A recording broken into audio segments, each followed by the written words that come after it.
I actually came to TAMIU out of random. A recruiter came from TAMIU to my high school, Fox Technical High School, located in downtown San Antonio.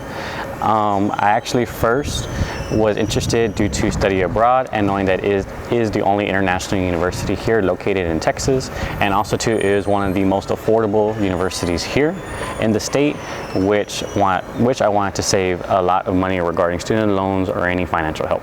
TAMIU was always a spectacle for me. I always thought that I would end up going here, and so once my senior year came around, I saw that on Apply Texas that TAMIU had an application. I went ahead and applied, and also I saw that TAMIU was very affordable and it had a quality education. So I ended up choosing TAMIU because of those qualities, the fact that it's very affordable, gives back to the community in terms of volunteer work, and also about the fact that it provides pristine academics. TAMIU was just the best choice out of all the choices, since it would allow me to stay here locally. It provided me a lot of financial help, not too small, not too big, perfect students to professor ratio. I just loved everything about it, the prospect of it, and as soon as I started taking courses here, I knew I had made the right choice. I pretty much grew up with the university, and so I saw the university grow. People have the perception that this is not it's not a full-fledged university, and so once they get here and experience everything that we have and the opportunities available, they see that they would have the same, if not more, opportunities that they would have at any other institution of higher education that has been around for more than 100 years. And so now that we've hit our 50th year, you see how much we evolved, even as when I was a student or a brand new full-time employee, which was 25 years ago.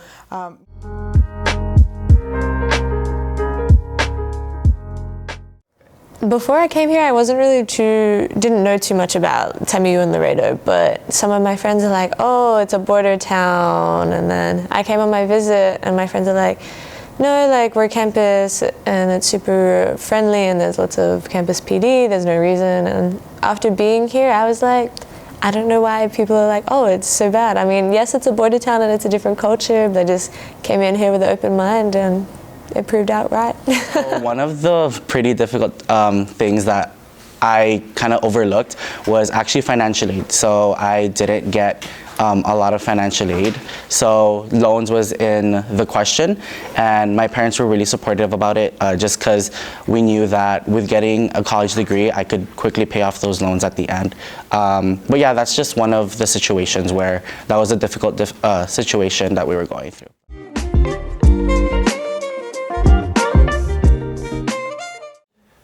Okay, so first when I came here, my major was kinesiology,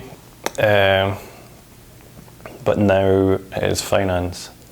And yeah, it's quite a weird change, but I was a sporty guy, I still am, so that's why I kind of chose kinesiology. I thought it made the most sense. I guess I kind of realized that I didn't want to do that, and I know in high school I was actually really good at maths, so I thought, yeah, I'll try out finance, business and finance, and it seemed to work out pretty well.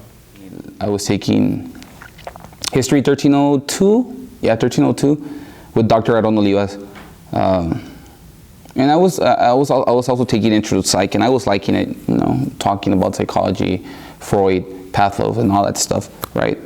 But I started seeing how I was naturally good at history. I liked it. I was preparing for a debate for Dr. Olivas' class. I went to his office hours to discuss, you know, like my preparations for the debate. And he told me, you know, you have a really natural, good inclination towards history and poli science. What are you majoring in? I'm like, well, I'm majoring in psychology. And so, like, as the semester progressed and I was taking my government class and my history classes, I was like, you know, I'm naturally good at this, and I do like it.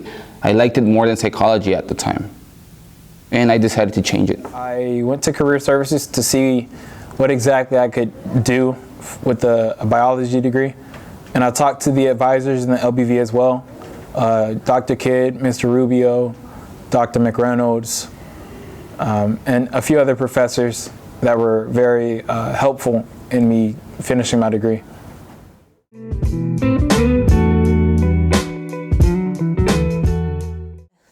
academic advisors made it super easy for me to just ease into it and take classes that weren't not all of my classes required me to study a lot. They weren't too high pressured, so it was good. If you're struggling and you're not sure where to go, just go ask your professors or go to the academic advisors. They're always there to help you, and I mean, that's a good thing, is there's so many options available to you that don't be afraid to ask for help. Take it if it's there. Studying really does help you succeed. There's no shortcuts around hard work. And putting in that time, going to the library, making sure you study hard, it really pays off in the end. And I can't emphasize that enough, and it might seem cheesy, but it's true. Your professors are lonely in their office hours, and they want people to come visit them. They love it, trust me.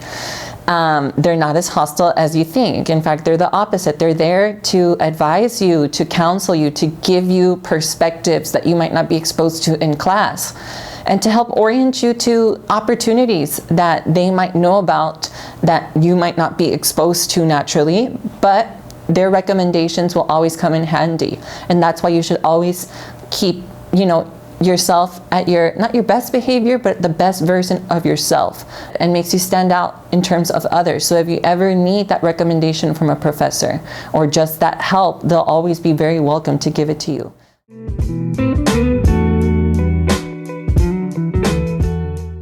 That TAMIU was just a campus. So I would just come to class, maybe go play basketball at the rec, maybe eat at the student center, and then leave.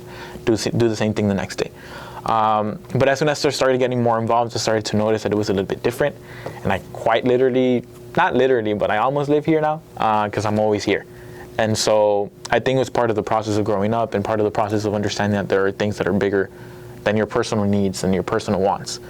It's just not about playing basketball anymore. And so, being able to become a part of a student organization really opens your eyes to many different opportunities and many different challenges that play a role when you're a student that decides to become involved, and attempts to fix sometimes the lack of involvement from students themselves. My experience as a student has changed a lot simply because of the fact that I decided to become more involved with student organizations. So the Office of Student Orientation, Leadership and Engagement, SOL, was actually one of the offices that I would go to regularly just to see what events were available, what organizations were here on campus, and they're a really great resource when it comes to getting involved here at the university. So during my freshman year, I was pretty involved.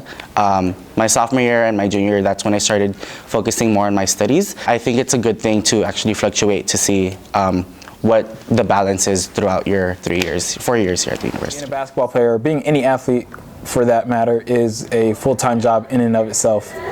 Practices, games, schedules. So I didn't have time to get involved while I was an athlete. Once I left the team, I was able to get involved because all of my time freed up.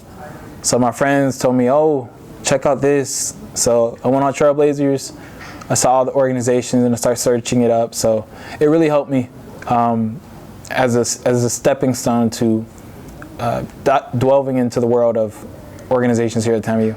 I'd say that the balance comes through time management. And the thing is that one crucial thing to understand is that a lot of people think that just comes naturally, that just comes out of nowhere and that you suddenly have those skills. It comes through time and it comes through practice. A crucial part of that is also using your planner, which is supplied to you by your student mentors. So yeah, it's something that it takes time.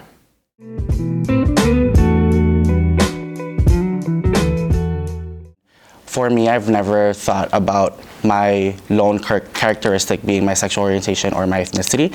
I just felt like I belonged here at the university when it comes to just being involved with student organizations and the people here. A lot of the events that we have around campus, such as with the international engagement, it's wonderful opportunities to see those diversity here in TAMIU. Again, we are the international U. Having that exploring around campus is opportunities for students to see different cultures, and we can explore those ideas around campus as well. When it comes to gender and sexual orientation, I guess America definitely is super more involved and open in it, and I guess talking to my friends who are from Hispanic cultures, they say the same thing. It's not as open, but I feel like TAMIU being predominantly Hispanic, it's still providing an opportunity for those people who are trying to struggle with their gender identity and their sexual orientation. It's giving them more of a place to come be themselves in a Hispanic culture, where outside of TAMIU it might not be as accepted in their like cultures. I think one of my favorite parts of TAMIU is that everybody knows each other, and as simple as it might seem, the fact that you can walk out of your office, walk out of the building, and turn around and say hi to each other, and even if you don't know them, everybody has a smile on their faces, and so it's that they embrace everyone, that the whole you belong to this TAMIU family is what makes a great place, a great environment, a great place to work at.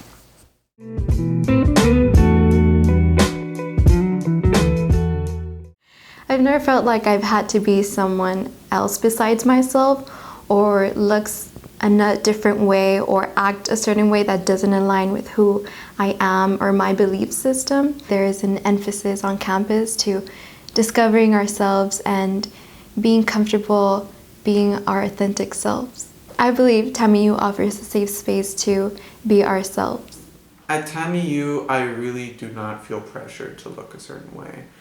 I feel like people don't have a set uniform here. College is a lot different in the sense that you can express yourself as a person.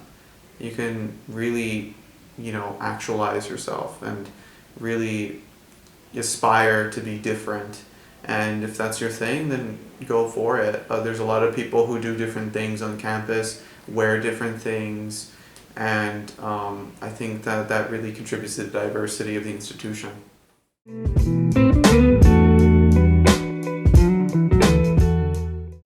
I actually met my current girlfriend here. I think it was 2016. She actually moved school to UT Health San Antonio. So I mean, it's not too far, 2.5 hours away. It's been a bit tricky at times. If you want to go see her, you have to travel 2.5 hours away. It's not like you can just go 5 minutes in the car. But yeah, that was the hardest part about it. If you really care about each other, then things will work out. And it's not impossible. Like, there's Skype, you can call them, you can call each other, or like you can go visit. I think that was pretty cool because like you can get to see how different the cities and the universities are. So yeah, I think if you put effort into it, then it'll work. I'd say make sure you have constant communication. Communication is key in any relationship, whether it's romantic or not. Because if communication dies and there's long distance, then you're going to start feeling distant between each other. So as long as communication is there and you both love each other and you're both willing to make it work, then you all should be fine.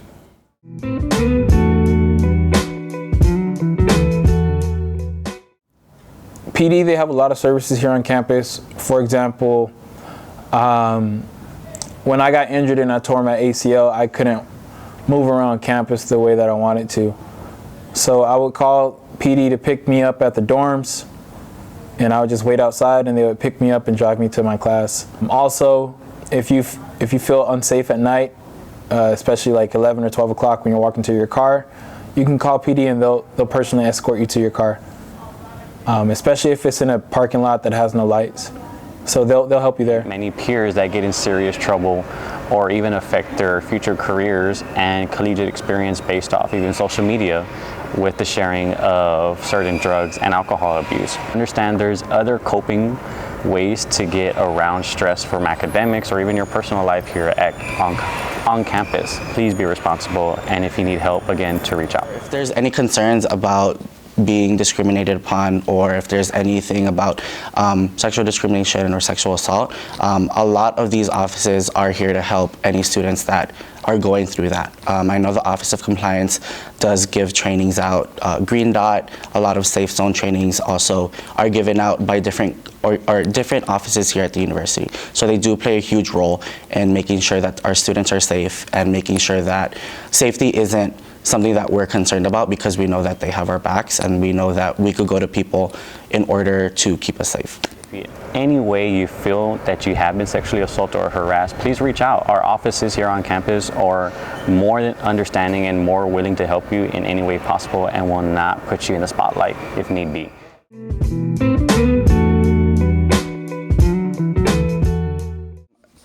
to our new Dust Devils out there, make sure you get involved on campus and make sure you also take time. Time is valuable, and don't be scared to ask for help. During my freshman year, that was the one thing that I wish I could change as well, is to ask people for help. I know I was involved on so many things and I would say yes to everything that I could do, but saying no is also a good thing.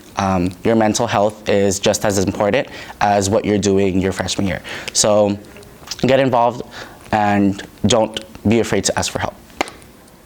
Teachers and professors will like make time for you if you go and speak to them, and like that's a really big thing that I found here. If you're struggling and you're not sure where to go, just go ask your professors or go to the academic advisors. They're always there to help you, and I mean that's a good thing, is there's so many options available to you that don't be afraid to ask for help. Take it if it's there. Do what you have to do to study and prioritize that, but don't make it the only thing that you're doing here. Like you have to look after not only your physical health, but your mental health too. And sometimes that could just be like laying out by the pool and feeling the sunshine. And I mean, it works. Get everything started from the get-go in your courses. You're gonna wanna be pulled to a lot of things in your first semester, especially since there's so many great resources and events for freshman students in the fall semester. But don't let that distract you from your classes and your coursework. Understand that you're here to learn above all things, and to not take it so heavily. I know a lot of people that have that are studying, for example, to be pre-med or pre-law, and they're very, very tough on, you know, their academics. You know, I have to get this grade because if I don't get this grade, then I won't do well in this class. And if I don't do well in this class, I'm not going to do well in my applications to graduate school. And if I don't get into graduate school, I won't have a good career. It's never good to think of that sort of slippery slope mindset. Understand that your first goal is just to learn and to enjoy whatever you're studying. Remember, you're choosing to go here. You're paying to enroll in these classes and to do well. So take advantage of that.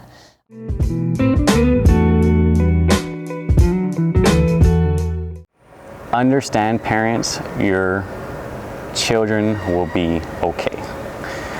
It's going to be very tough for them, studying long hours, writing essays, trying to be active on campus, getting those internships, working with administrators, working with their professors. That can sometimes be a little stern.